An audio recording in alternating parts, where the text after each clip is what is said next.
You are listening to the Better Two podcast with DM Needom.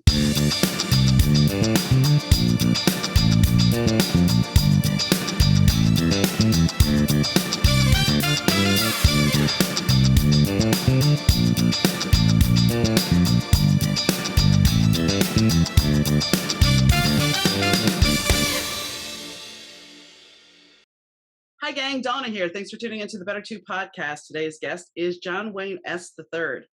John takes us on a journey to when he was a struggling Chicago actor.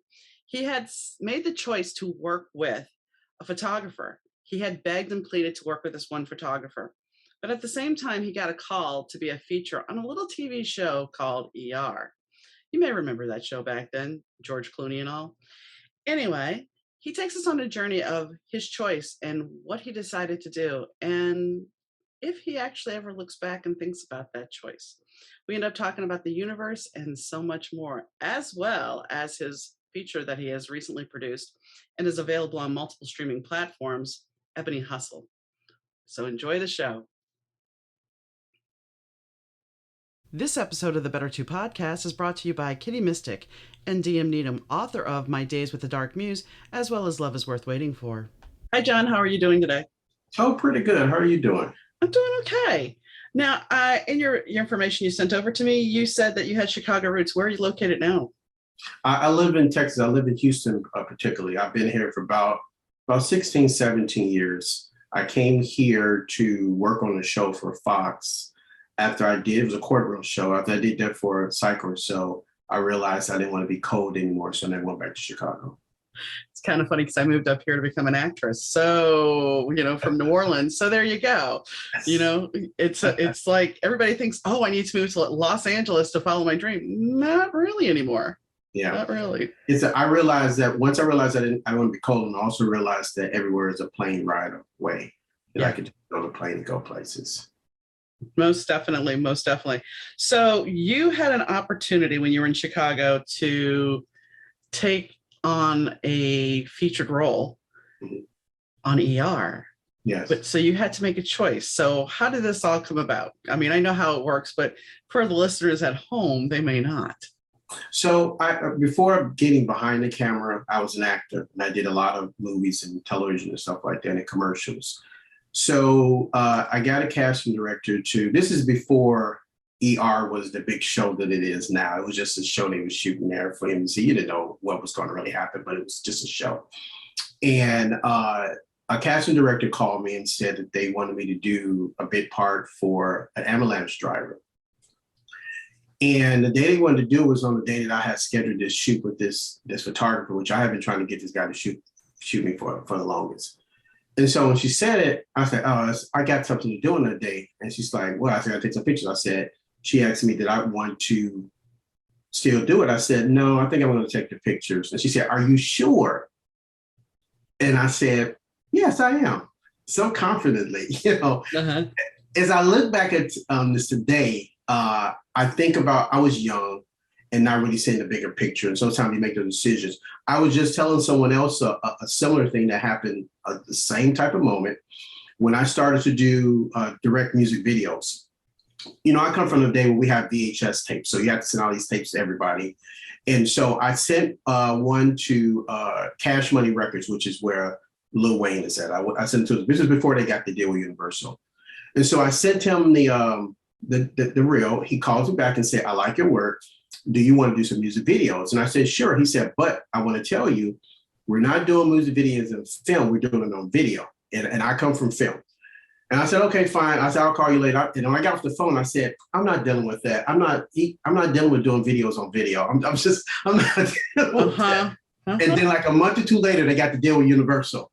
And so it's one of those things where you're young and not being able to see the bigger picture to stuff and not taking opportunities, but it was a lesson learned, always looking from the aspect of that always seem to be in situations with great opportunities, great people. So people look at me in a really great way. It's just up to me to take the opportunity to advance. Did you ever go back and look at the person that played the ambulance driver? I mean, I know that's hard because there's so many ambulance drivers. You know what? I never did. It wasn't until years later that I thought about it. so I would have no idea what episode it would be on. Right. But I'm pretty sure that there's some ambulance driver that is on ER that has had a consistent role, you know, when the show was on all the time, they kept going back to this ambulance driver because they're at a hospital. So the likelihood of you seeing the same ambulance driver is pretty, you know, that can happen. So who knows? But I work in on the realm of everything is not for me. Maybe it was not for me to do that. Maybe that was not then there could have been some other things that I would have to give up. There would be some other things I may have to do. So I look at it from that aspect. I was in the grocery store not too long ago, and I was going down the aisle, and this woman was this older woman, she was putting these big cases of water into her cart. And the pallet only had like 3 cases left. So I said, do you need some help? She said, yes. So I helped her put all the cases in the water in her cart. And I laughed and she said, what? I said, I actually wanted one of these waters, but that, you know, don't worry about it. She said, oh, no, you can have it. I said, no, don't worry about it. It's okay. So about 5 minutes later, she finds me in the store. And she says, I feel so bad. Do I want to give you water? And I said, ma'am, everything is not for me. You got here, you got the waters. That could have been 100 reasons why I shouldn't have got the water, but that was for you. It wasn't for me. So I try to look at that way. And that way I won't feel like disappointed if something happens. It was just not for me. It was meant for somebody else. Why do I have all the good stuff and no bad stuff? This is the way life is. You know, people always want good, but we all entitled to a little bad too sometimes. You know, the idea of the water is not a big thing. Just the idea that it was not for me. You got the water, you got there first. It's okay. I get it. And I mean, that's the thing. When we try to talk about manifesting things, everybody's talking about positive and everything. And they don't understand that you're going to have, there's a cost. And I hate to say it that way, but there's a cost sometimes for the good. Yeah. And you're never going to grow if you don't have those negative experiences. If you just go through life with everything being perfect, you know, there's no growth. There's no growth at all. Yes. Yeah. So, you know, I applaud you for your perspective because sometimes, you know, people just think, a prime example of this is when years ago, and I know this is going to age this, but there was this thing called Zuzu Pets, the popular kid toy. And we had a niece that really wanted them. And so my husband and I went to Toys R Us, and he was 6'2", he had a cane, and they opened the doors and all these women are just clamoring to get it. It's on a higher shelf. Well, they can't get to the further back. And my husband gets us one, and then we continue to take them down. Not one person said thank you. We gave them to them, but not one person said thank you. I mean, we could have taken them and sold them on eBay.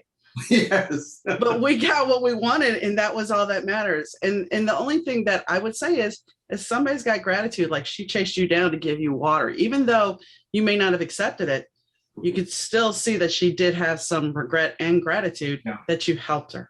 Yes. Yeah. And it was just really amazing. It bothered her enough. I think she was actually probably more confused why I said no. But I explained to her, I said, everything is just not for me, and it's okay. But you're right. Sometimes we're so focused sometimes in our world. When I was younger and I used to work for a record label, and we were doing a lot of traveling. I was in London, and they have a place called Piccadilly Circus, which is like the equivalent of London Town, Times Square. And I'm sitting there and I'm looking, this is the moment of clarity. I'm looking at all the lights and everything, all the people, just tons of people walking around. And I realized at that moment that if I fell down and died right now, it wouldn't really make a difference to a whole bunch of other people's lives. So I'm so small in the bigger significance of the universe. It's important that I provide and give back to the universe, but I'm not just so big that I make the universe. I'm just a part of the universe. I'm doing my small part to make things move forward. And whatever I can do to make things move forward, that's what I want to do. I am not the center of anything. Maybe my daughter's life, you know, I may be the center, I would like to think. But she has her own agenda and idea. She's 14 years old, a teenager. So it's like, I'm going to do this for daddy, but I got some other things I want to do. So I'm not the center of anything. Whenever somebody works with me, I feel humble because there's no requirement for you to work with me. There's no reason why, only because you want to. So I'm humble when people say yes, they want to collaborate, they want to do things with me. I'm very humble by that because you can always say no. It's true. Because every time somebody says yes to someone, they probably said no to somebody else. You know, so I'm thankful for that, you know. And that's the thing. It's like there's a couple of things I can unpack here. You know, there's the expectation thing that you have expectations for your daughter, but you also you're also aware enough the fact that she's got her own expectations and she's going to live life the way she's going to live it, especially nowadays. Our old expectations don't necessarily play well in the social media age. And, you know, yeah, we are the small cog in a much bigger picture, and most people don't see that. It's kind of like I've talked to several people about this, the fact that, you know, we go on to these political meme wars on Facebook. Well, I'm going to post this and I'm going to share this. And I realize at a certain point, I'm not changing anybody's point of view. And why am I wasting my time getting all hothead or upset about somebody else's point of view? Yeah. It's not going to change them. And they're entitled to it. Right. And the thing is, we all have to realize that we're human and that really the divisiveness doesn't really matter in the grand scheme of things. Yes. It's a distraction. And a lot of times we are distracted by things. So it always makes me wonder when media and stuff puts out these things to distract us, what's really going on? Why are you keeping us so distracted that we can't really focus on, just like you said, I'm a human, you're a human. The one thing I feel like most humans want to have, no matter where you come from, they all want to be heard. They all want to be seen. And if you satisfy those basic things, even in their small world and the larger world in general, people traditionally get along with each other. People scream louder because they feel like nobody's listening to them. Kids act out because they feel like nobody's paying attention to them.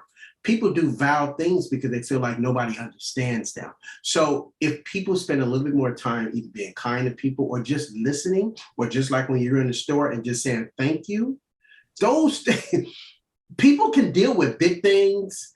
But it's the little things that mess up relationships. It's like if you're married to someone, this person can cheat and do a whole bunch of stuff. But if he leaves the toothpaste tube off, I got to get rid of them. I got to get rid of them, you know. So people can deal with big stuff. It's the little things. So those little things add up.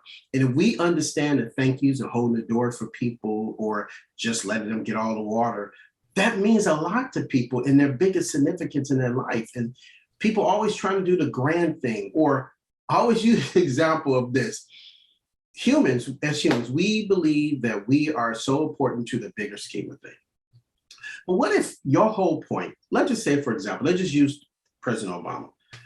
He's in Chicago. He's not the president, just a regular guy. He's walking down the street with his headphones on. And he gets to the corner, and a guy is standing next to him, and a car is about to come. He's about to step out, and he holds him back.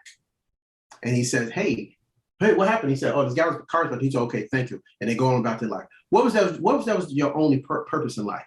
The reason why you were born? To keep him from being hit.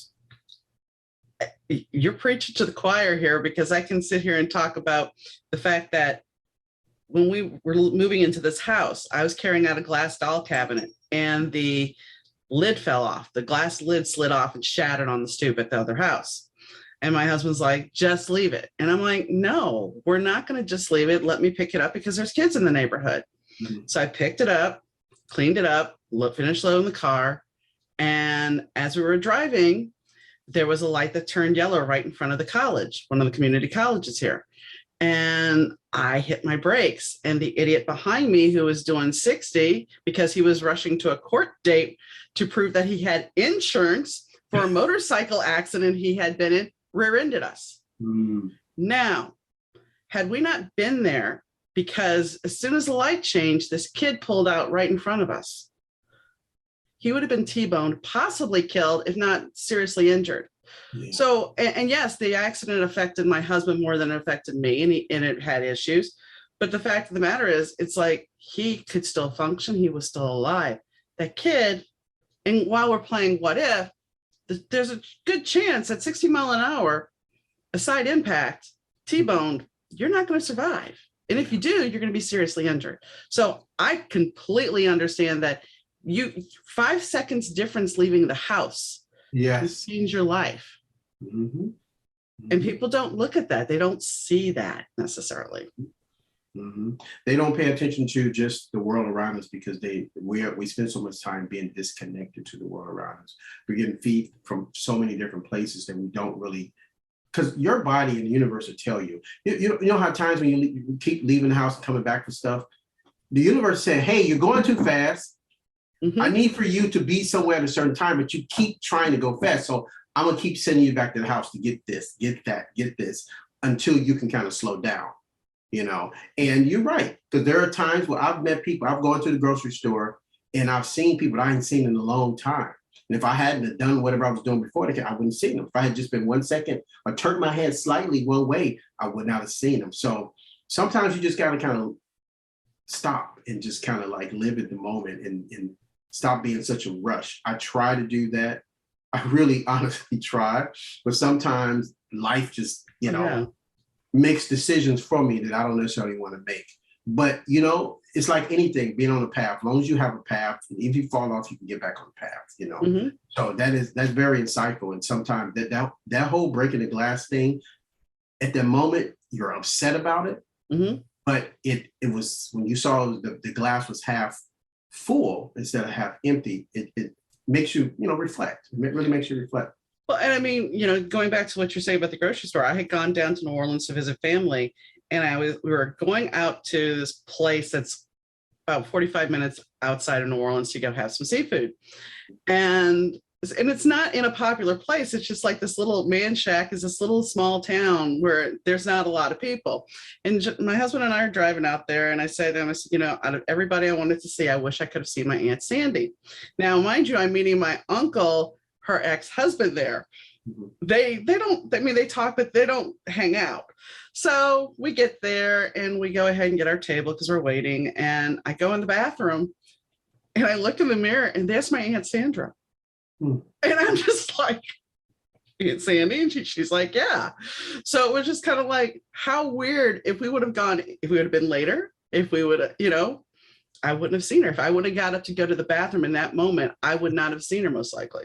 Yeah. So that's the thing. There are people that say, oh, it's just a coincidence. I don't necessarily believe that everything is a coincidence, because there's too many things in my that have happened in my life that have led me on a path. I mean, for me, and we're going to talk about your movie shortly, but for me, I answered an ad in the Chicago Reader for a television actress part. So I started on this whole path because I was an actress, and I auditioned with somebody that was in Tony and Tina's wedding. And I thought, there's no way I'm going to get the part. I got the part. And then the production just kept changing. Somebody died. The production went through 3 or 4 different incarnations.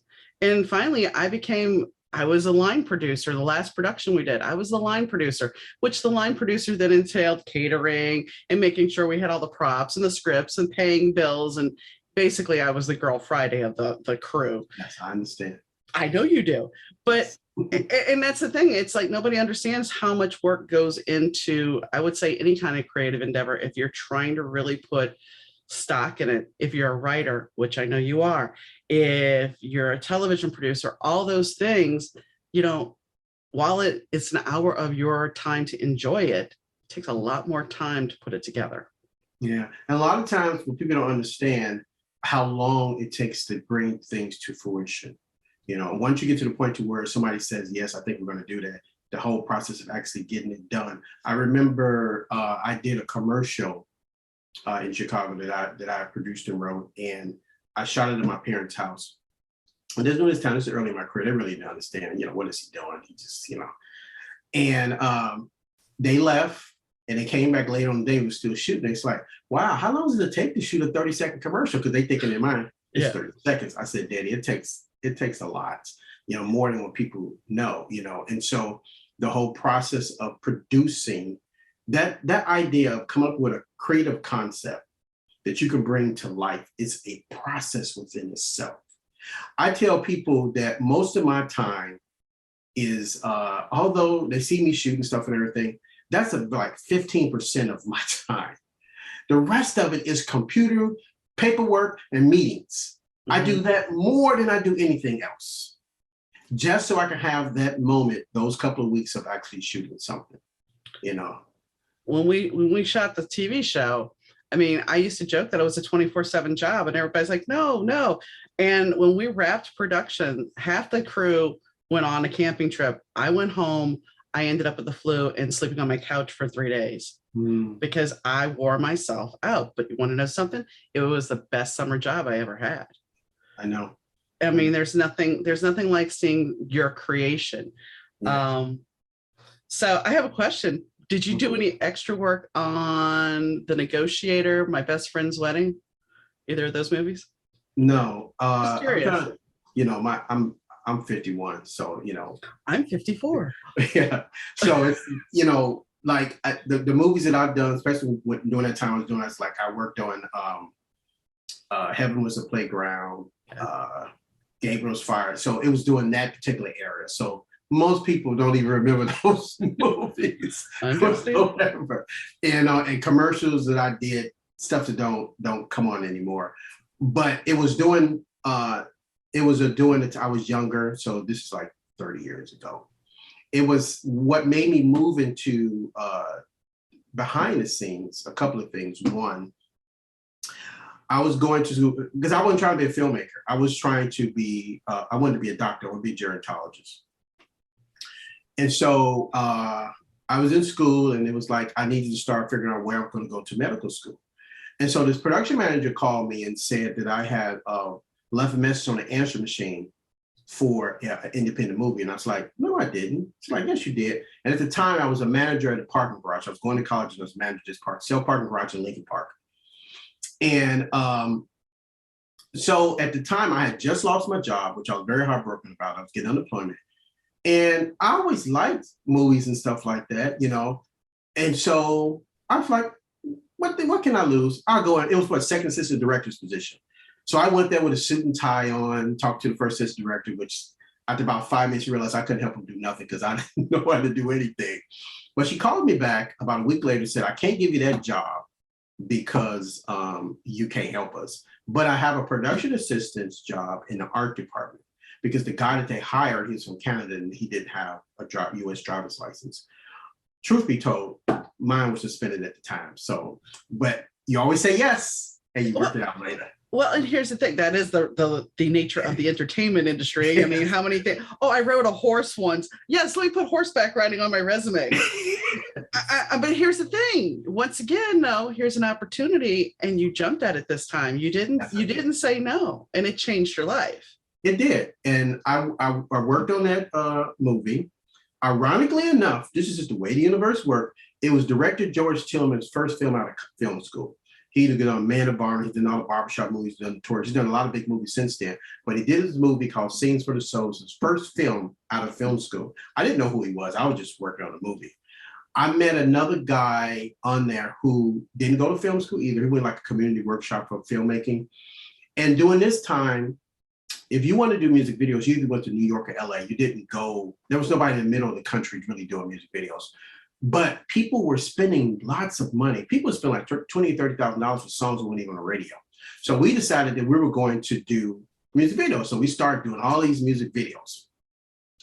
Fast forward, I had been doing it for a while, and we were doing the music videos. We were on like 55th and State in Chicago. It's for this rap video. And I'm in the van doing the paperwork, and I remembered something. When I was in third grade, we had this assembly program where I don't think they do it now. Like they have a popular song and then the kids perform to the popular song. So this song was the Stylistics, People Make the World Go Round. And so everybody had to get up there and say what is they want to be when they grow up. I don't know what made me do this, but I told my mother I wanted to be a film producer. So she got me like this Indiana Jones had this slate. So when they got to me and said, I want to be a film producer, and I clapped the slate. After that, I never thought about it ever again. But at that moment, when I was doing that paperwork in that van, I remembered that I was doing what I wanted to do when I was in third grade. And at that moment, I realized that I'm on the correct path, that I am actually doing what I need to do. Nice. And I have to say, you said your commercials don't air anymore, but Victory Auto Records still. Are they still showing that same commercial? I saw it. I want to say last time I saw it, because I haven't really watched any local news, was about 2 years ago. And I'm just like, really? I'm like, they have gotten some mileage out of that. I mean, then of course there used to be the Eagle Man. Yeah, I was just going to say that. I haven't seen that one. Look at those low rates. Yeah. Those two were around for a long time. Victory, like I said, last time I saw it was 2 years ago, but I haven't watched any local TV in a while. But yeah, that was low budget all the way. I think the only thing that are probably still showing us today from that market, and now they've franchised everywhere, is the Empire commercial. Yeah. Because Empire is like everywhere now. It's you know, and they made the guy who passed away into a cartoon. Yes, they made it into a cartoon. So they're using the cartoon. They still using the same like 588 2300 Empire. The only thing they do now is that they add the area code or the 800 that somebody voiced that in the ad. But that commercial and another commercial, national commercial, they still use this to this day. The Primatine Mist commercial with the women who played on the Fresh Prince. The clothes that she had on was very classic, and you can't really tell, so they just probably colorized a little bit. But they've been running that commercial at least about 20 years. It's like they keep running the same Primatine Mist commercial. But if it works, Well, that was like the whole holiday Rolaids ad, Yes. I mean, and then they had the Santa on the shaver. That was another ad that ran forever. So, but that's not what we came to talk about. We came to talk about your movie. Yes. So let's talk about Ebony Hustle. Okay. Ebony Hustle is about an ex-stripper turned private investigator. So it's kind of like, you remember the Rockford Files? Mm-hmm. So you know how he went to jail for something he said he didn't commit. Then he got out and decided to be a private investigator. But he used people that he knew when he was in jail to help him, do certain things. So Ebony does the same thing. She looks for people that have been other strippers, bouncers to help her solve cases. What she does on an everyday basis is she does insurance fraud or disability claims. So someone will come to her and say, let's go and see if this person really deserves this claim. And she goes, stakes them out to kind of see if it has a legitimate claim. On this particular day, a woman from the neighborhood comes to her and asks her to help her. Her 16-year-old daughter went to a concert to see this guy named Caleb Truth. Caleb Truth is an ex-gangster rapper turned pastor. He's like a mix between R. Kelly and Kanye West. He likes young girls, but he got a God complex, which is not a really good combination. And she went to go see him at a concert 3 months ago, and she never came back home. And Ebony's like, well, I don't do missing kids cases. She said, basically, if you don't help me, because nobody's listening to me because he's famous, I don't know what I'm going to do. And so through a series of events, she decides to go help her and get the daughter back, So this movie came from, because I wasn't necessarily setting out trying to do, this type of movie per se. But the distributor, Maverick, they had come to me that they wanted to do kind of like a Foxy Brown type thing. Okay. And so we tried to find those old exploitation movies with something, what would that person look like today? And so we came up with something who was an ex-stripper turned private investigator. So she is like this strong woman-led, like she knows what she wants. She doesn't need anybody to tell her what she wants to do. She's very clear about that. But like every great superhero, she has a flaw. And her flaw is she likes young guys. She can't get enough of them. So what happens when she's doing everything she needs to get done, what happens is that she gets distracted and things always happen bad because she's looking at these young guys. She knows how to use, guys to get what she wants, but sometimes the young guys, she gets distracted and things happen. So that's what the movie is about. It has been it came out December the 1st on Tubi with a partnership with Tubi. It's now it's on Amazon, Hoopla, and Vudu. Then in January, they're going to be on several other platforms. So it has been really received. It's been trending actually on Tubi. It's been trending. So that's we're really happy about that. And people keep asking me about it. There is going to be an Ebony Hustle 2. We've already got a scenario and everything, but it's been a really great ride. Outside of the great movie and the great actors like Michelle Lamb plays Ebony Hustle, we have a really great soundtrack. I really connected some really great indie artists, gave them opportunity to do. A lot of times, we always do original movies for all of the stuff we do. And a lot of times you get artists and you try to say, I need for you to write this for this particular scene or this thing. Sometimes it's hard for them to do it. But they came to play. They really did exactly what we need to do. All the songs fit perfectly in each scene. And they really put their all into it.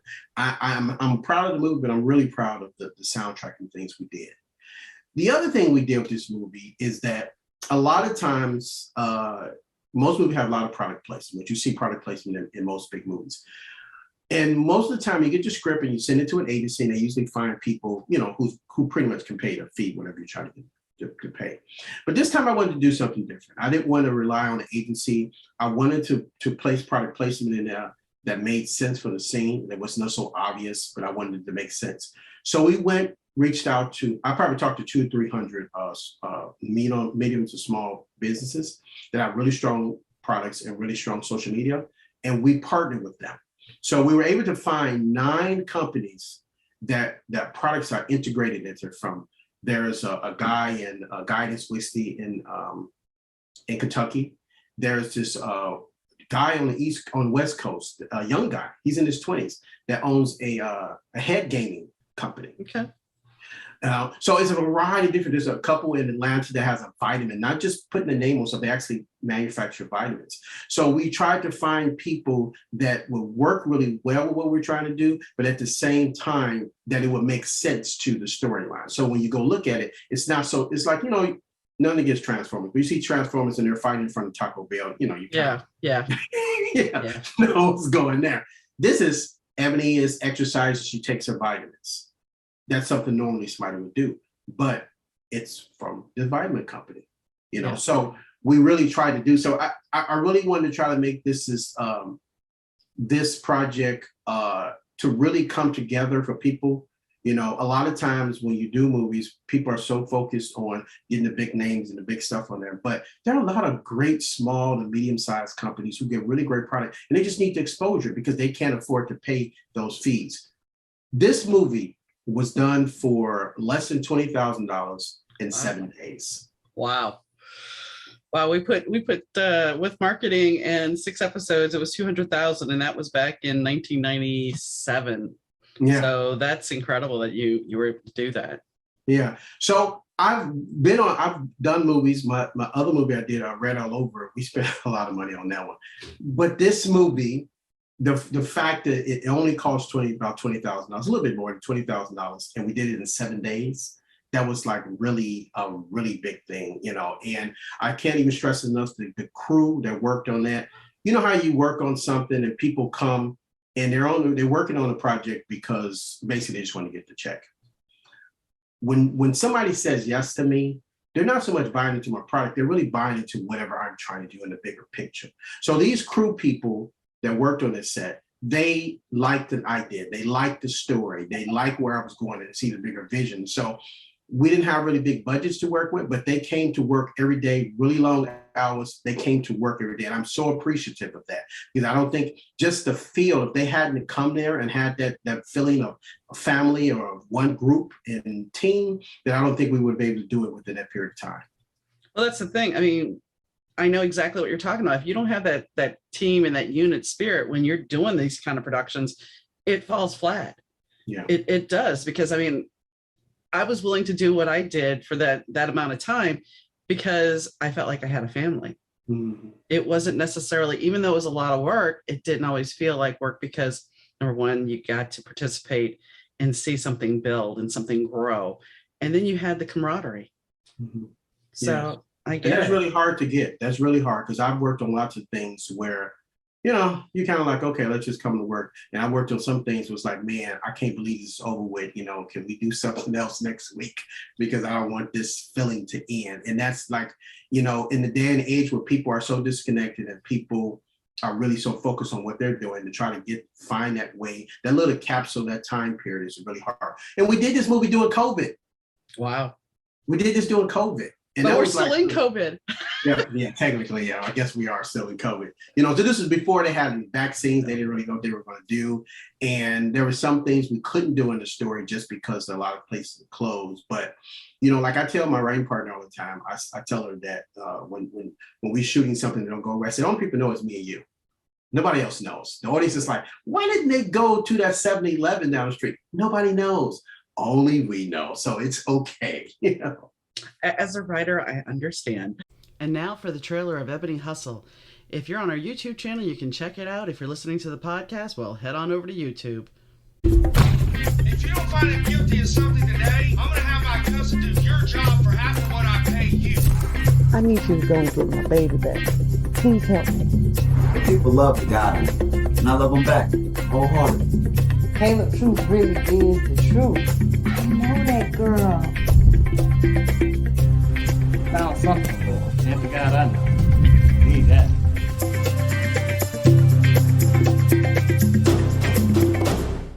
You wrote this and you have a co-writer, correct? That's yes, I have. Yes, I have two for this. For Ebony Hustle, we have two writing partners, Nia Cachet and Frank Overton. So when the distributor came with this concept, we came back, with the whole, X Stripper and those two. They're very instrumental. Frank is very good with structure, and Nia is very good with dialogue. I'm very good with ideas. I'm a very good idea man. I do write. I wish I could do a lot of physical writing more, but the time doesn't do that. But I have two really great writing partners who really bring their part in. Also had a great producing partner, Kathy Sapp. Kathy Sapp, I'm so blessed for her to work with me. Now, Kathy has worked on some really big stuff. She comes from courtroom television. So she's done a lot of big courtroom television. Kathy's personal reference is Michael Eisner, her personal reference. So the fact that she actually agreed to work with me on this, I'm really honored that she would do that, So I had a lot of things just kind of lined up on this project. Even with the director that I chose, I did a couple of episodes of a indie TV series, international series, a couple of years ago, and I met JWS Hampton. And the reason why I chose him to direct is for this, but when I was doing a project, I was in Atlanta, I was on a press junket, and young people come to you all the time, what do I need to do to get into business? How do I, move forward? And this young guy came to me and said that he wanted to know, what can he do? And I told him, I said, you have something very powerful that I didn't have growing up. You have Google. If you ask Google the right question, you get the right answer. He paused and he looked at me and he said, you know what, John, I don't even know what the right question to ask. And so that made me start thinking. There are a lot of young people who've done tons of music videos or commercials. They just don't know how to move to the next level. They don't know what to do. They don't in the business of moving to features. And so I realized, one, that I can't direct everything. I realized that. And then two, I can probably produce multiple projects at one time. So I started looking for young people that I felt like was ready to move to the next level, and they just needed kind of like push. And so when I did Ebony Hustle, I thought about JWS, and so I felt like he was the right person for the job. So is your budget going to be bigger on the next one? I hope so. I mean, if the distributors listen to this, that we need, a little bit more money. But, the thing about it is, I always tell people quality has nothing to do with quantity. True. Whatever the budget is, I'm going to do the best I possibly can to try to make it work. I'm going to make sure that the story makes sense. And because a lot of times with indie movies, people forgive a lot of things if the story makes sense, if it's flowing properly, and people are engaged with it. They'll forgive a lot of things. But if your story is not really good and your actors are not pulling it off, it doesn't make a difference how much money you spent.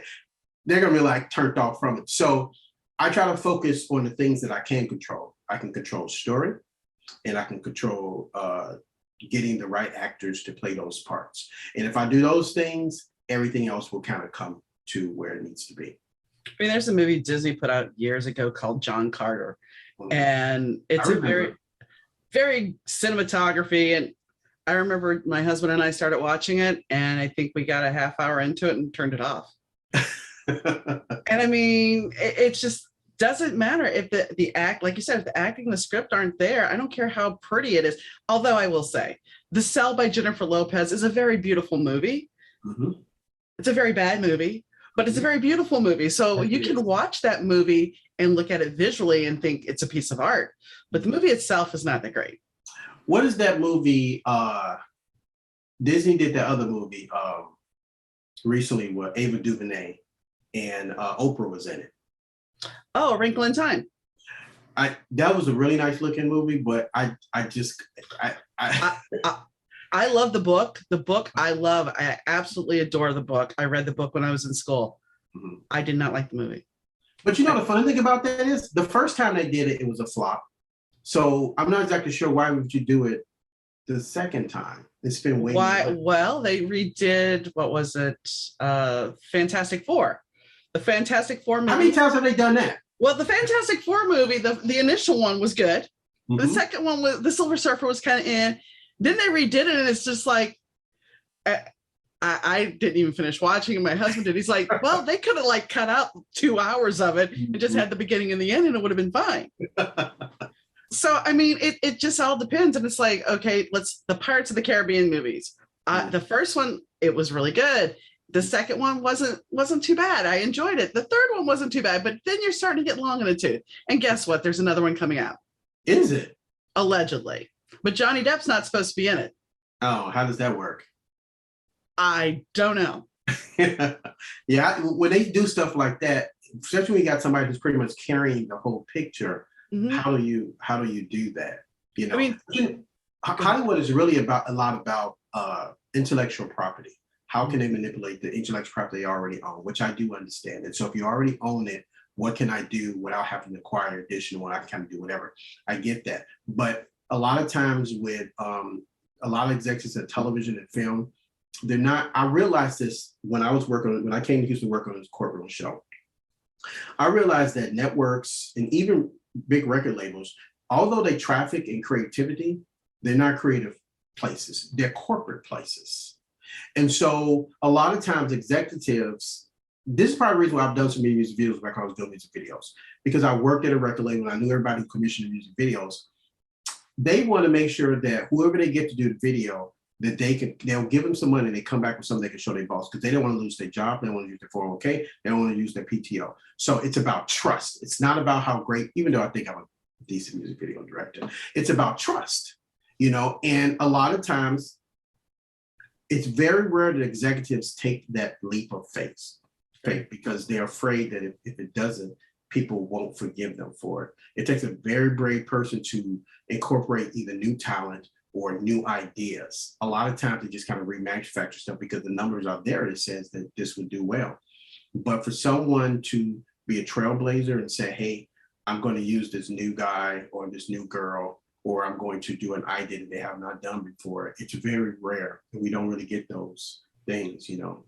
Well, when I wrote my second book, I wrote it for a contest. And when I got the hold of the contract that basically said, and I know it's a standard boilerplate contract, it made me pause, because it's like, well, if we happen to write a book or publish a book that's similar to yours, you're SOL. Yeah. And so I just said to myself, why am I going to hand you the bullets to a gun? Yes. I'd rather keep my own property. And I mean, I've talked to people that had a publishing contract, and she would, you know, the one person I talked to, she's like, I was making 10 cents more being published traditionally or less. And I mean, the thing is, it was minor. So it's like, why not keep my own intellectual property, you know? And going back to what we're talking about how Hollywood changes things. I think we've been forgiving, like the Jack Reacher series. How many times has Jack Reacher or James Bond or Batman, we've accepted that they've changed them.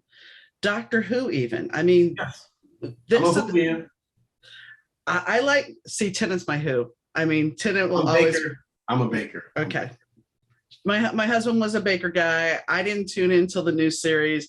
Eccleston I liked, but Tennant was my guy. Matt Smith, he was good. But yeah, I kind of, What do you think about the new girl? What do you think? I actually have not seen it. Really? You're the second person I didn't talk to that have not seen the new girl. Well, I'll be honest.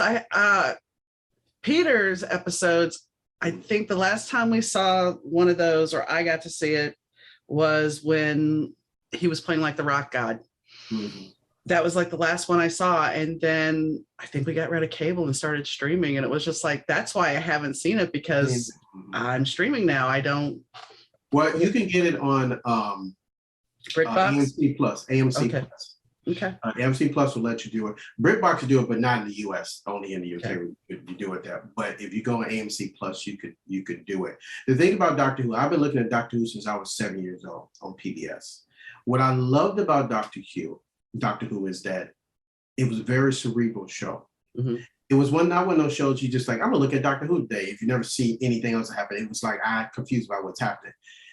This new reincarnation of it I do like it because, you know, I look at Doctor Who, but I feel like it's more, they've mainstreamed to the point that it's not a cerebral and that it's every show is a one-off. So if you don't know anything about Doctor Who, you can just look at the show and just kind of follow what's happening. I guess from the idea that you want to try to get a new audience to look at it, I get that. But I really do miss the cerebralness of it. I like the language and things they would say. You know, I got a kick out of the campy costumes and the stockings over the face with, you know, that that was just the fun of it, you know. So although I love Doctor Who as a franchise, I have mixed feelings about the girl. I hate to say, you know, but we all have mixed feelings when there's a new doctor, you know. So I mean, like I said, I'm a Tennant girl. I will be a Tennant girl, you know. And you know, I like Torchwood. I like Torchwood until Stars decided to get a hold of it. And one of my favorite episodes of Torchwood is when James Marsden was on there, and the chemistry between him and John Barrowman, that was cool. It was, you know, I'm gonna beat you up, but then I'm gonna rip your clothes off. And it was just, there was the intensity there. That's what sold the scene. And Torchwood had a darkness to it that Doctor Who didn't. Yes, it did. But once again, you start spinning off shows and it's not always going to work. But you know what? The funny thing about it is that Torchwood is probably the only somewhat successful Doctor Who spinoff. It seemed like they would have more. Like they try to do the like it was like a, I guess, limited series, Mary Jane. Yeah. They tried to do that. That was kind of okay with the dog, and you know, it was okay. And then they've done like the cartoon, kind of okay. And then not too long ago, they had maybe about a couple of years ago, they had the missed episodes, the ones where they had to kind of piece together, you know, because they didn't have all the footage. That's okay, but it seems like you should be able to come up with. There's so many characters on Doctor Who. You mean tell me nobody can get a good spinoff from it? Or did you see the little kids? They had one with these teenagers. It was like maybe 3 or 4 episodes. No, I didn't see that, but I heard about that. However, I will say I was amused. I was totally amused when Legends of Tomorrow first started, and Rory was on there. Yeah, the guy who plays Rory. I was like, this is amusing as anything. Yes, I always get a kick out when I see other people like what is the movie with Kevin Hart and Jumanji? Okay. And the girl from Doctor Who is Amy in Pond. Jumanji. Yep. Yes. So that always gets a kick out of me. It's like, hey, that's the girl from Doctor Who. Yeah. What is she doing? So that's like when they go to different things, it always amazes me. And it just like, it tells me the popularity of Doctor Who is so international that, you know.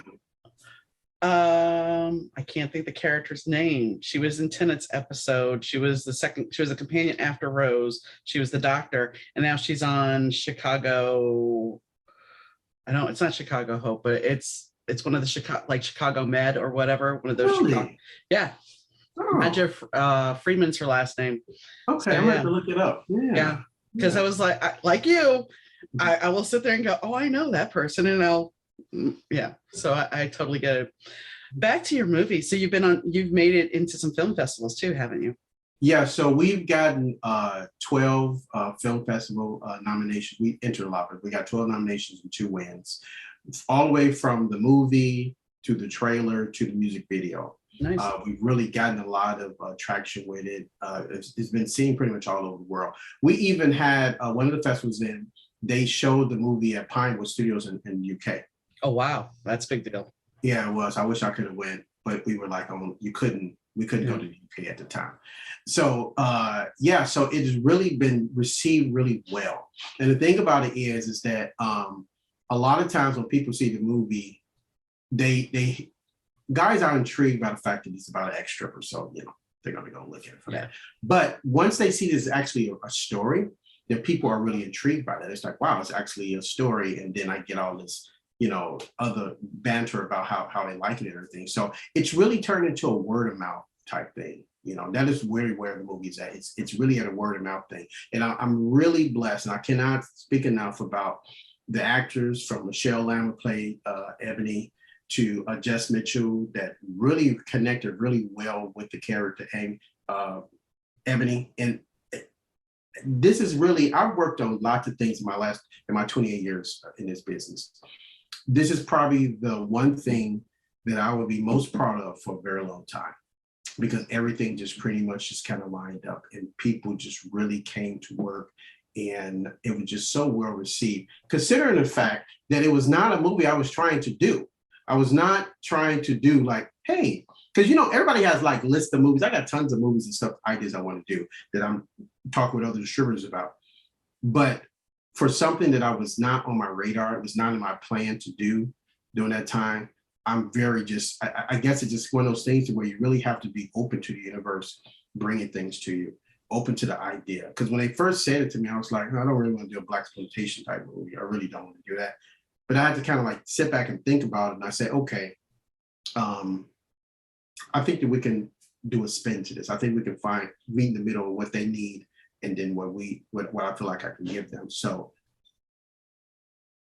everybody who looks at it, I just want to say thank you. I appreciate it. All the DMs and the texts I get from people, it is great. I try to respond to everybody, but I'm greatly appreciative of it because once again, there's 24 hours in a day and a lot of things to listen to and look. And if you spend an hour and 30 minutes looking at what I'm doing, I'm grateful for that. So let me ask you this, because I have books on Amazon.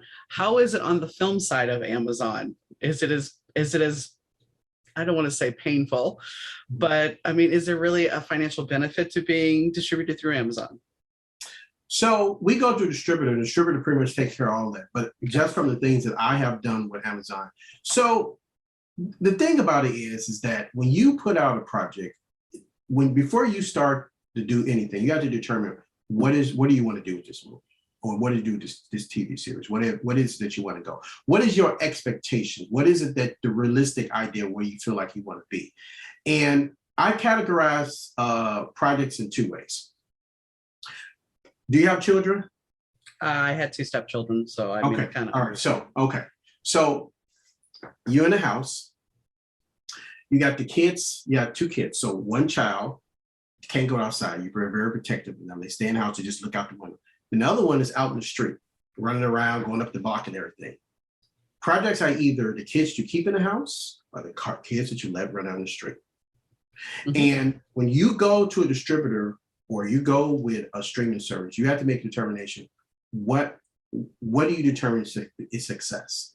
Is success that you get so many views? Is success that you get so many critical reviews of it? Is success so many people rave about it? What's success to you?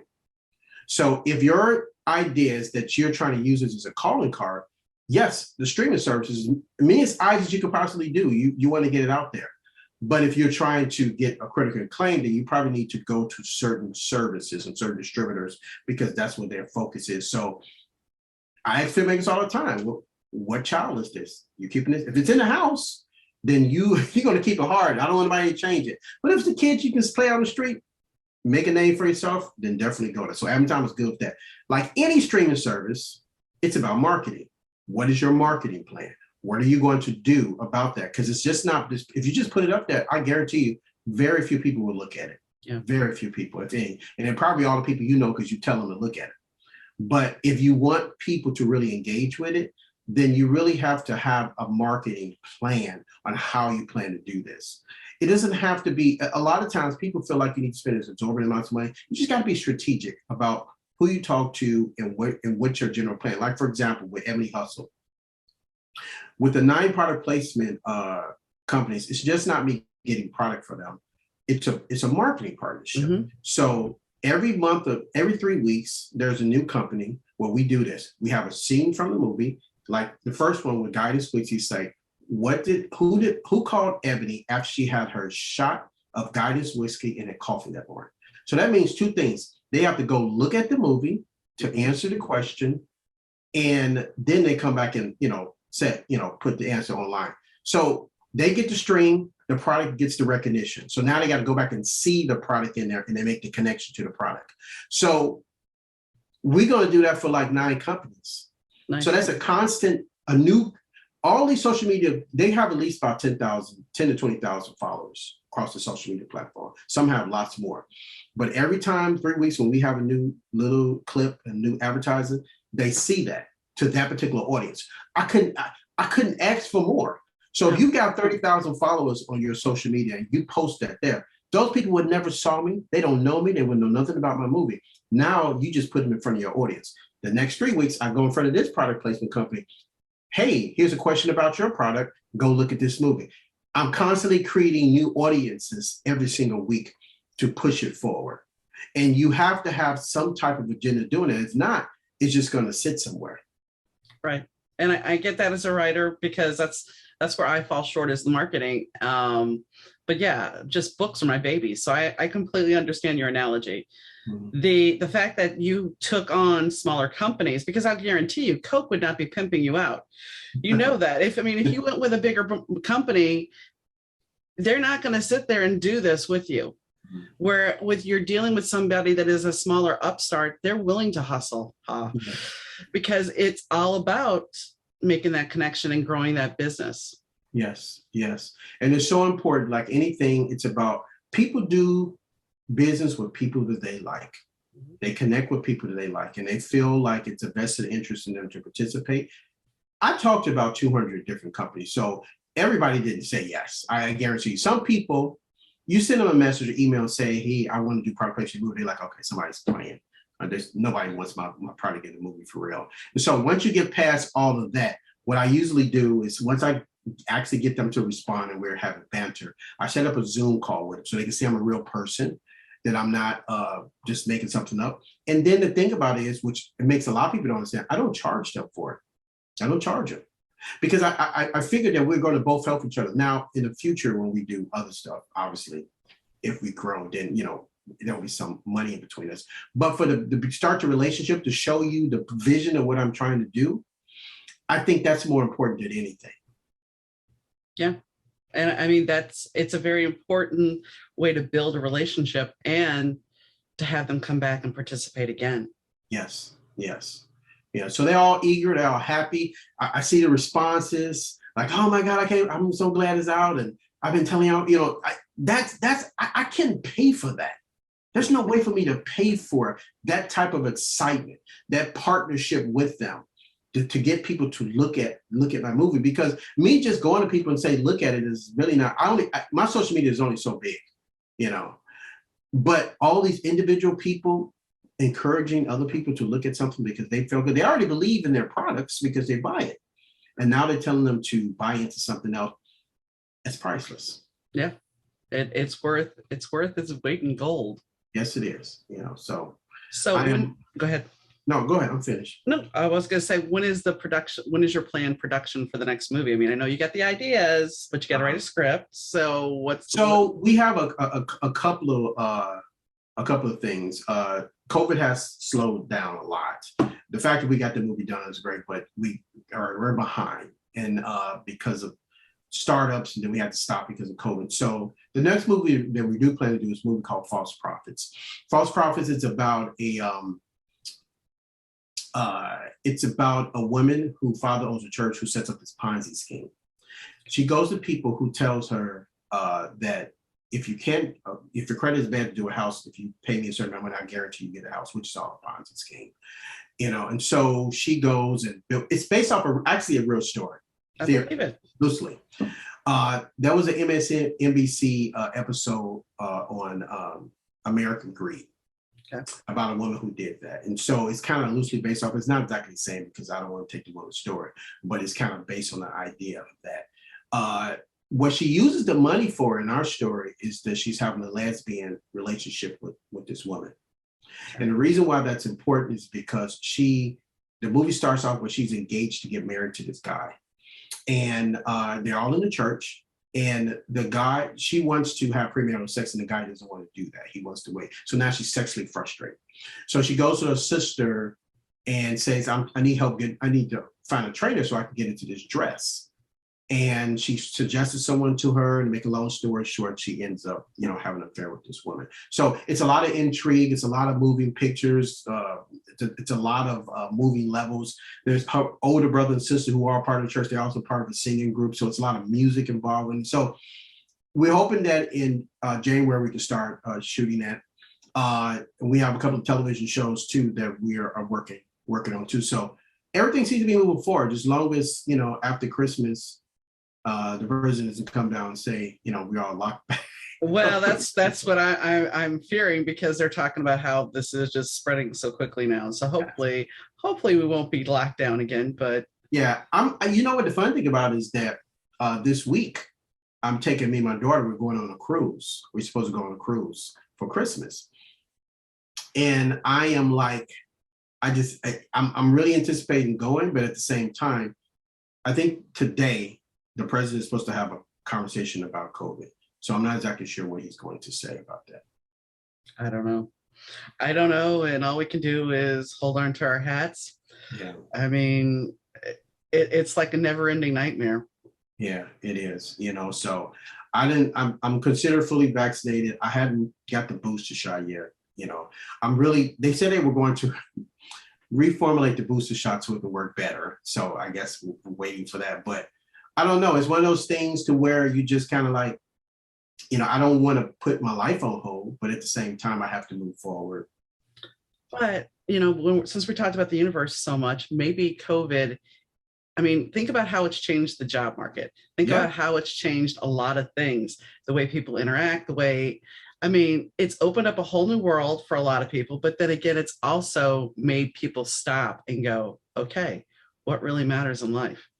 Yes. What's really important? I know for me, the one thing that's changed greatly is the fact that I would travel a lot, and I most of my stuff is Zoom. I don't really travel that much, which is good and bad. I like physically sitting and talking to people to see how they, how we connect, the chemistry.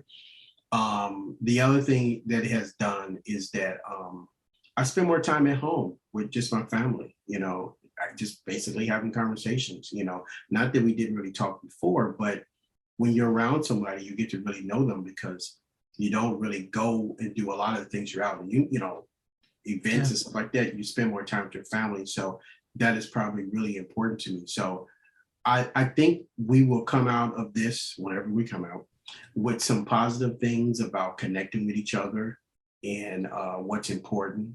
The other flip side of that, I don't want to be in a situation because we don't physically connect with people, that we turn a society where everybody's Zooming and FaceTime each other. Yeah. Really physically get to, But think about it. Even people with the grocery store and everything, it's like, I'm not setting foot in a grocery store. I'm not going to go do this.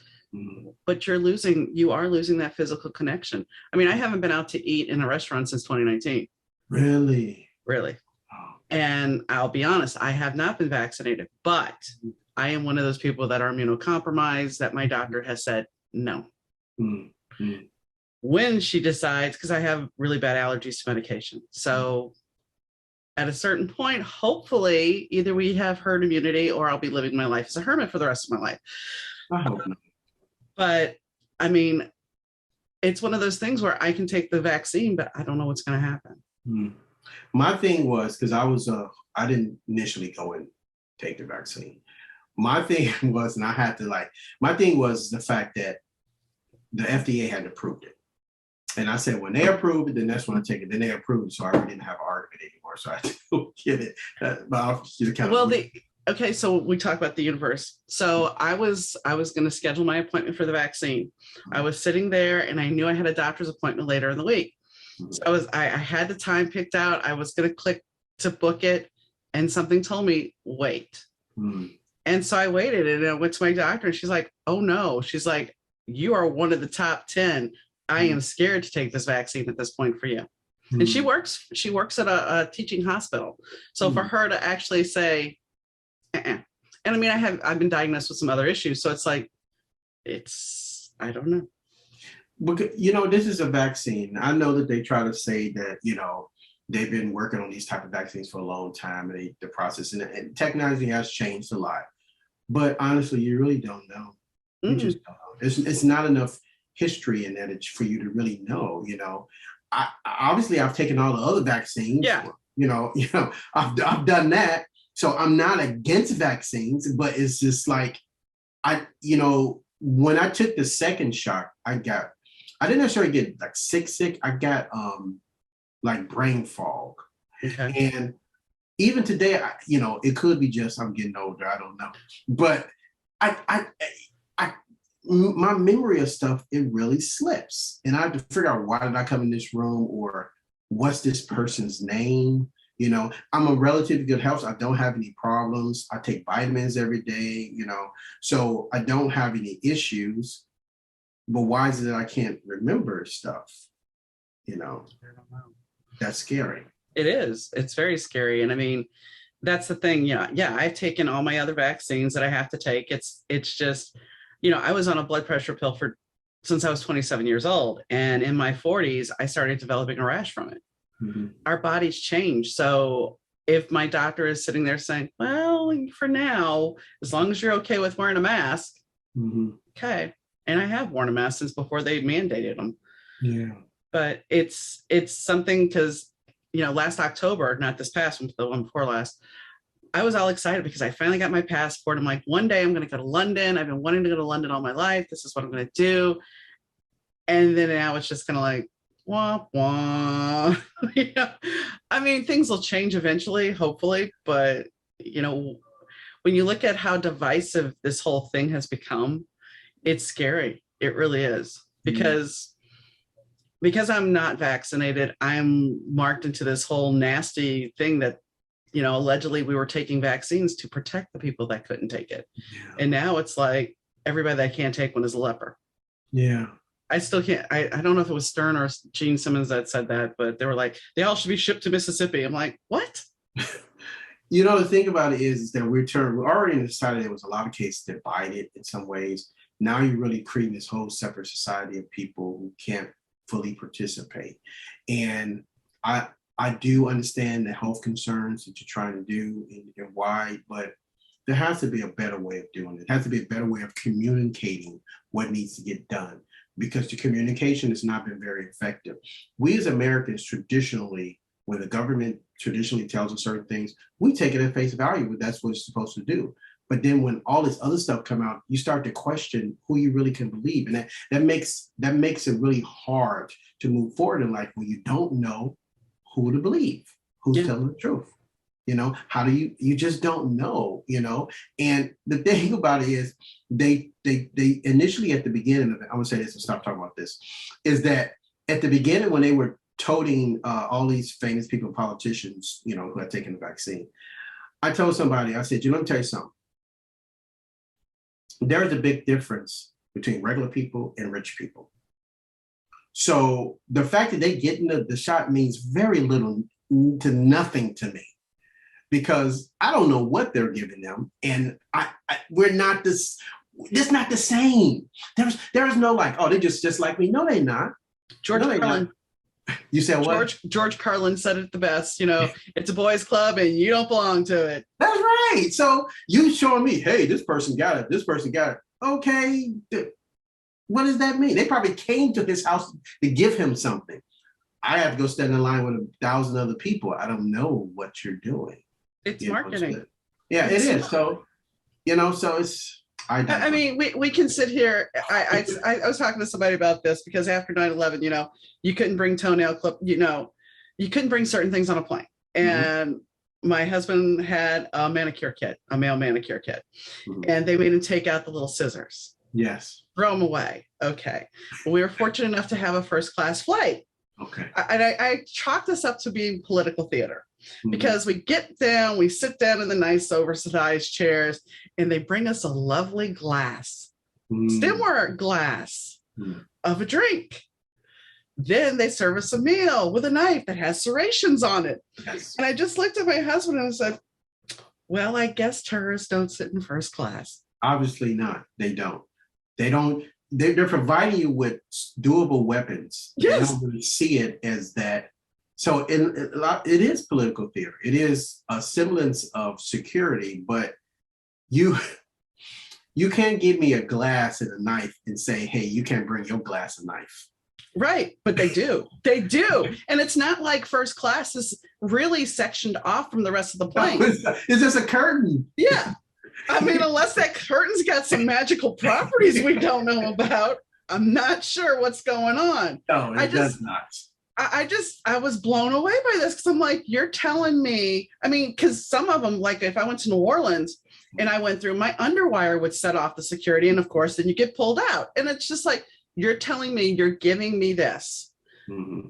And of course, you can't say, if you said something like that on the plane, well, the air marshal's taking you into custody because.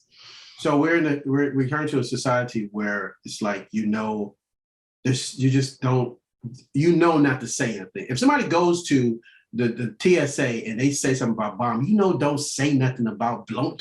Why would you say that? Because not 900 people are going to converge on you. Mm-hmm. So we're in a society where we have to follow these rules that they're trying to push us through. Follow these rules, pay attention to what you're doing. As long as you do these things, you won't have any problems. If you decide to have an independent mind at any particular moment, then we're going to have a problem with you. Well, and let's think about this, because you're in the entertainment industry.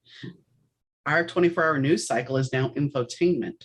Yeah, it is. It's not really news. They're all kind of swayed one way or the other. When I look at certain news channels, they're so pushed to one particular area. Now, CNN, they call themselves trying to do the balance, and to some degree, but they still kind of feed people stuff. They kind of like, you see them like, don't you think, blah, blah, blah, or you're feeding him that. And then you go to the other channels, they're either really left or they're really right. So there used to be this law about the fair and balance that you have to tell both sides. And I really didn't like it, because regardless of what you think, you get to see both sides of it. But when they took that away, now people already believe what they see on TV, which is, as you and I know, it's all fantasy and made up. They're not really journalists a lot of times. They're entertainers, and so they don't really book themselves as journalists. I'm used to Walter Cronkite getting on TV, and he's a journalist. He's asking questions. He's investigating. They have people invest. That's what I'm looking for. But that's not what we're getting. We're getting entertainment, because they figure, well, I'm trying to sell stuff. They're trying to sell things. So if I'm trying to sell things, then I have to entertain people. If I tell people exactly everything that's happened, it's the reason why there's no commercials on C-SPAN. Nobody's trying to sell nothing on C-SPAN. No, and here's the thing. Besides ratings, they create this divisiveness, and when it goes back to the point you were making earlier, is what are we being distracted from seeing? Yeah. And it's not that I'm not anti-American. I love our country, but it's just one of those things where it's like, you got to look at the bigger picture. We're looking there. Apparently the Gen Zs and the millennials are out for Biden because of the fact that he, back in his early tenure as a senator, decided that you couldn't bankrupt on student loans and then continue to do this. Mm-hmm. So, I look at it this way. The people that are in power have no clue of what it is like to live a normal life. Yeah. They have no concept. And I laugh because, like, they give senior citizens and the people on disability a raise. Okay. But then everything else goes up. And it's not, and you're in the hole now from that raise. Yeah. Yes. So it's a really wacky world we live in. Yeah. It does not make any sense, but it makes, if you're a person, if you live in a certain echelon and you make a certain amount of money, the stuff that we deal with on a daily basis, that's not really what their concerns are. So that's not something that I see now, like in Congress, when they just seem to can't. I remember when people used to, congressmen, senators, they had difference of opinion, but they came to a compromise. They were like, okay, I know I want you to make me 10 sandwiches and you're not going to make 10 sandwiches. How many sandwiches would you be okay with? Well, what about if I give you 5? Would you take 6? Okay, we got a deal. Now it's like, I want 10 sandwiches. If you don't make me 10 sandwiches, we're not doing nothing. And you just gotta wonder though, if they don't do all this theater and then they walk out and go to the bar and have a drink. Yeah, I'm sure they do. You have to think that they, at some level, they all understand the process. So it's a game. So they all understand that. So it seems to me that they would know that, and I don't know. I just don't know what they're really doing, because it makes no sense. It's like, what's really going on? Well, you have to.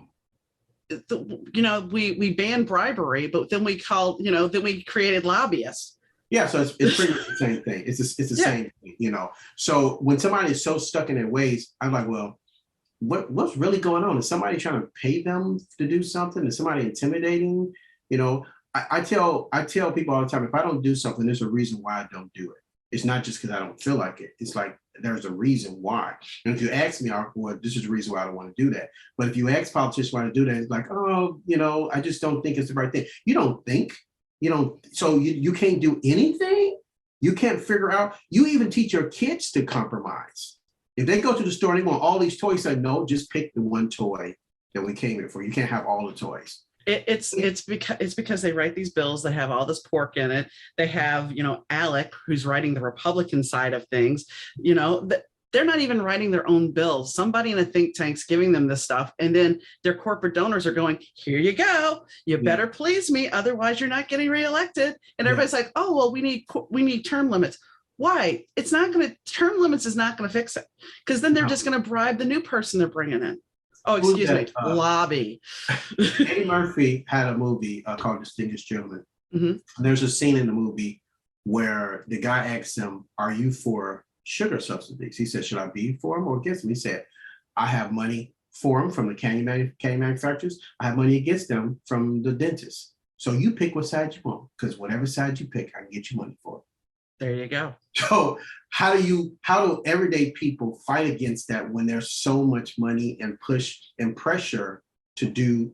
It's pretty much a bidding war. So whoever has the highest bid will get whatever they want. Mm-hmm. Yeah. So I digress. Well, before we end, I do have to ask, because since you're a movie guy, and there is a new movie coming out this week, and I'm not sure you're going to be interested in seeing it or not. The new Matrix movie. I am interested because I'm the guy who likes the big budget movies. I like the big. Mm-hmm. I like that, even though I don't do those. I do enjoy the entertainment of movies. I'm interested in seeing it because but when I look at the trailer and the whole concept is pretty much, it looks like the old Matrix, but they just got regular clothes on.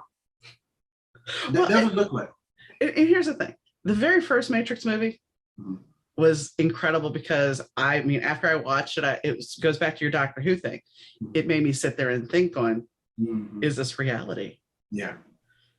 The others, they were entertaining, but they weren't as good. And I'm not sure, because Agent Smith isn't there. Mm-hmm. There was that whole drivenness between Neo and Agent Smith that really kept the movies going. So I don't know. I want to see it, but then again, it's like, I want to see it, but it's like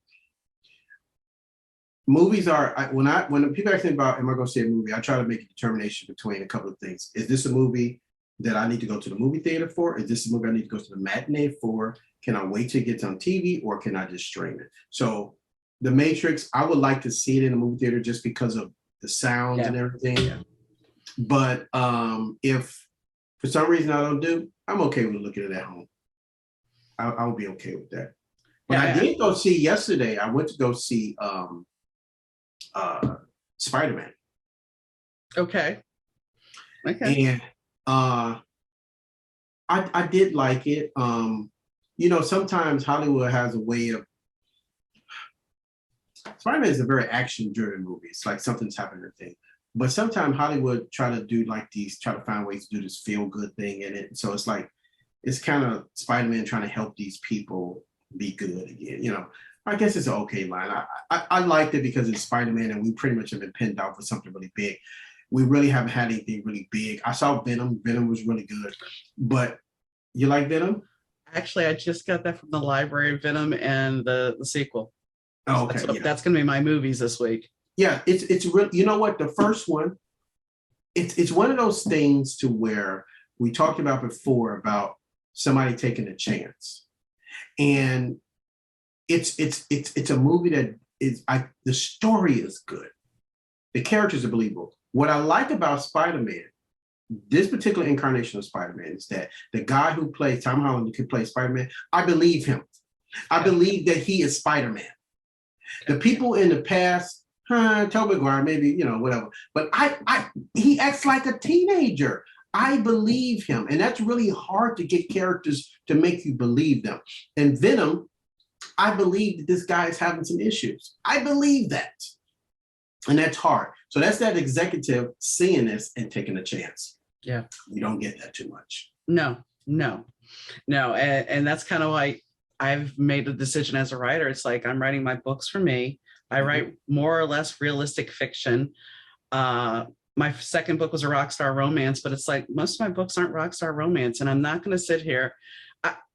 And as a filmmaker, you know this, when you start looking at what people want, you can sit there and go into a Facebook group and listen to everybody say what they want. And the fact of the matter is, everybody's got a different opinion. So if you're really going to do a project, whether it be a movie, music video, a book, you have to write it for you. Yeah, nobody is. First of all, with anything creative, I've never done anything creative where it came out exactly the way I wanted to come out. Never. True. I've never done that. True. Secondly, no matter what you do, there's always going to be somebody who's going to be a critic about what they didn't like about it. So the best thing is just kind of do what you think is right, you know, and try to have a solid story. And that's all I really can do, because no matter if you can have spent $1 billion. Somebody, Titanic, we all agree that that's a pretty good movie. Mm-hmm. I guarantee there's a critic somewhere who has an issue with the Titanic. Oh, yeah. Somebody has a problem with that. The Star Wars, original Star Wars, we all agree pretty much those are, you know, culturally, we like them.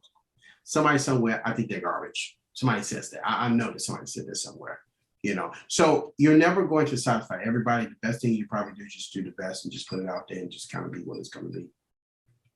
And one thing to add would be the Star Wars thing is back to the universe. It's that force that binds us all together. Yes, it is. It is. So this has been a great conversation. Is there anything that I haven't covered? All your notes will be, or your links will be in the show notes. Is there anything else that you want to cover before we sign off? No, just I think, you know, everybody goes to see Ebony Hustle. They can also see my other movie, Red All Over, which is available pretty much anywhere if you Google it. But, you know, I love the support. I try to comment and respond to all the texts and things I get from people. So as always, stay focused and determined. John's story is pretty amazing because the fact that he took $20,000, 7 days, and created this project. I mean, granted, it takes more than 7 days to put it all together, but to film. And now it's out there. It's been in film festivals, it's won awards, and it's on multiple streaming platforms. For an indie, this is a big, big deal. And even his journey, you know, I like his fact that he looks at the universe and, you know, not everything is meant for him. And that's kind of a different take on the whole thing of, well, I'm manifesting good. Well, you also have to understand that not everything is meant for you. Sometimes, even if we want it so badly, it isn't ours. And we have to accept that and be okay with it. The conversation, as always, took some twists and turns and Doctor Who. And, you know, I love conversations that just are open and they go wherever. And I think it's kind of important that we have these conversations about life, because life right now is so different than it used to be. And if you can see the connection that we all have, well, that's kind of important. So as always, I thank you for tuning into the Better To podcast. I definitely say check out Ebony Hustle. It's important that you do because it supports an indie filmmaker. And as he said, as long as the story's good and the acting's good, that's what matters. And you go on a ride, you go for the enjoyment of it. And on that note, if you have a question or would like to be a guest on the podcast or even a comment, you can reach out to me at Dauna@better2podcast.com. That's DAUNA@better2podcast.com. All our social links are on the Better To Podcast website and all the episodes. If you missed an episode, there's a lot to catch up on now. So that'll keep you entertained for hours. And I do mean hours. So I thank you again, as always, for tuning in. It's much appreciated. I hope you have a wonderful day. And I'll catch you next time, guys. Bye. You are listening to the Better To podcast with DM Needom.